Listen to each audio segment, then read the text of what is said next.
Hi, and welcome to this section of SpaceClaim's basic training. Today we're going to be talking about the Fill tool. The Fill tool will simplify geometry and remove different faces and features. Let's get started by looking at some basic operations with Fill. Now, Fill is object action or action object oriented, which means if I select on an object or a face first and then hit Fill, I can remove that. Alternatively, I can hit the Fill button first, and I can grab a face, and I need to grab another one. I need to grab the perimeter of this circle, so I'm going to hold down Control and grab that second surface and then hit the green check, and that's deleted. The way Fill works is that it deletes surfaces and replaces them with nearby geometry. Now let's try this on another cutout. I'm going to exit the Fill command and enable Select. Now I want to get rid of all 4 of these slots in the model. So here's a refresher on how we might use some of the selection tools. If I double click on one of the faces inside the slot, I get all 4 of them. Now I need to grab all the faces of the other 4 slots, so let's use the Power Select. A couple things I need to grab in here. Let's grab the equal radius cylinders along with all the faces that are of the same area. Now I have all 4 slots selected, and when I hit Fill, it's going to delete them, and it's going to use the top and bottom faces and extend those to cover up that region. So that's how we would use the Fill tool on holes. It also works just as well on protrusions and depressions. This small protrusion coming up from this depression, if I were to box select the entire thing and hit Fill, I'm going to get rid of all 5 of those surfaces, and the system will use this bottom surface as a basis for covering up that missing region. Now let's go over to the one on the right. If I were to click on the top surface and then hit Fill, nothing's going to happen because the system doesn't know how to replace just that top face. I would need to select the top as well as the side. Now again, it can use this bottom face as a basis for getting rid of those 2 faces. So let's go back to the one on the left. The Fill tool works great with rounds as well, not just protrusions, depressions, and holes. But if I click on a round, what it will do is take the horizontal surface and this vertical one and extend the 2 until they meet. If I hit Fill, now I've got a sharp edge. I can double click on a chain of rounds and hit Fill to get rid of all of those instantly. Now I've got one giant depression just by box selecting that entire region. I hit Fill and they're gone. Let's do the same thing, but on the back side. I have some text that's been engraved into this model. As we zoom in, you can see that the text is it's not actually engraved, but it is a protrusion on the side cylinder. Again, just by box selecting all of this, I'm grabbing all those faces I don't want. When I hit Fill, it's using this outer surface of the cylinder as a basis for replacing all those faces. So we looked at how we might use Fill on rounds, depressions, holes, and protrusions. Let's talk about some edges. If we go to some of the protrusions on the back, this surface should really be one surface, but it's split up into 3. So you might think that if I click on the middle one and hit Fill, it's going to get rid of that region and combine the other 2 together. But that doesn't actually occur. What the system does is it uses the topmost portion of the cylinder, the upper quadrant if you will, and the 2 side walls of this protrusion as a basis for extending that entire surface that we tried to fill. Now let's undo that. If we go to the Quick Access toolbar and hit Undo, that'll accomplish it. Also, we can use Control-Z on our keyboard to undo that operation.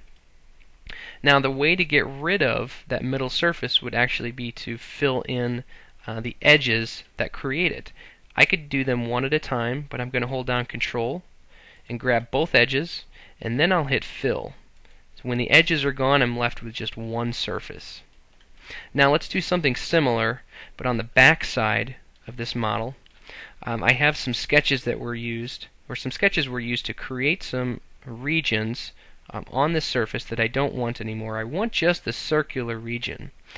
So I can grab any of these lines, and when I hit fill, they're gone, and that surface is extended to get rid of those regions. I can do the same thing on the outside of the triangle. I could have done all 5 lines at once if I wanted to, but I just chose to break it up into 2.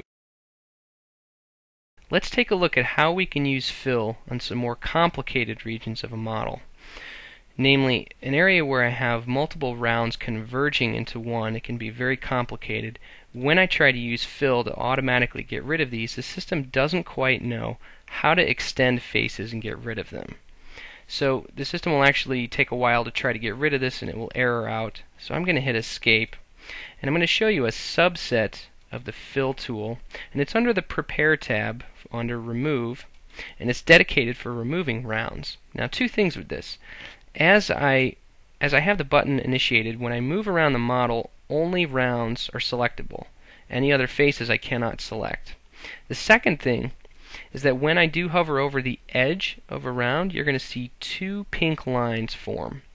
Now what this is going to do, if I were to click right now, it would delete the center portion of this round. Now let's take a look at an option on the left hand side, and it's called cap width, and it's set to 60%. What this means is if I were to click right now, 60% of the entire length of this round would be deleted. I would cut out the center and the 2 ends would be left. To demonstrate this a little bit further, let's type in 15% instead. Now I've got a much smaller region that I would be deleting, and the ends would remain, about 85% total. Let's turn that back to 60, the default. The advantage of this, and what this does, is it allows me to break up rounds into more simpler regions so that the system can work on different parts at different times. Instead of trying to remove all the rounds at once, I'm just doing them selectively. Now, I'm in this dedicated rounds tool, keep in mind, so anything I box select, it's only going to grab rounds and get rid of them. When I hit the green check, it's much easier now for the system to be able to get rid of these individual sections and try to do it instead of trying to do them all at once. Now, when I grab the last one on the back side, you'll see that this one errors out, and we've got another problem where all these rounds are converging. So let's use the tool again. We're going to break this round up into multiple sections, and now I'll box select that corner. I should be able to get rid of that no problem, and then I can individually grab these other regions. So let's look at one more way that we can use the fill tool in some advanced operations. I'm going to go back to the Design tab, and I have a cutout that runs on the top of that surface, and it goes all the way through into the cylinder. Now, if I want to get rid of that entire cutout, it might seem like the easiest way to do it would be to box select it and hit fill, and it should disappear. But it can't. The system doesn't quite know how to extend the faces in order to get rid of that, and it's because this bottom surface is the problem.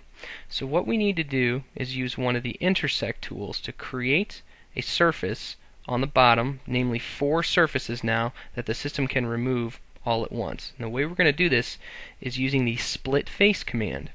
The split face command will take a given face and it will break it up into certain strategic sections, if you will. So let's look at this command. I'm going to go to split face. Now I'm prompted to select the face that I want to split, and I want to split up this face into 2 regions.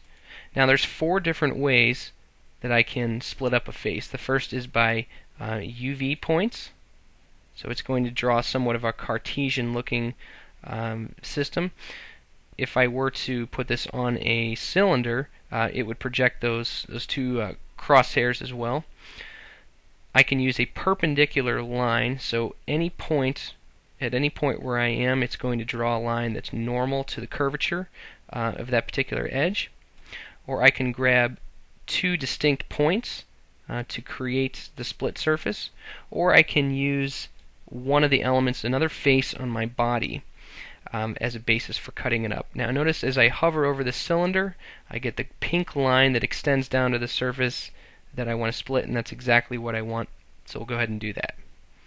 Now I have this surface that's been broken up into two separate faces now. Now I should be able to box select that entire region I want to get rid of. So I'm getting rid of those four faces. When I hit fill, they're instantly gone. So I hope you've been able to learn how you can use the fill tool to defeature geometry, whether you have protrusions or depressions, cutouts, or rounds of any type. Thank you very much for watching.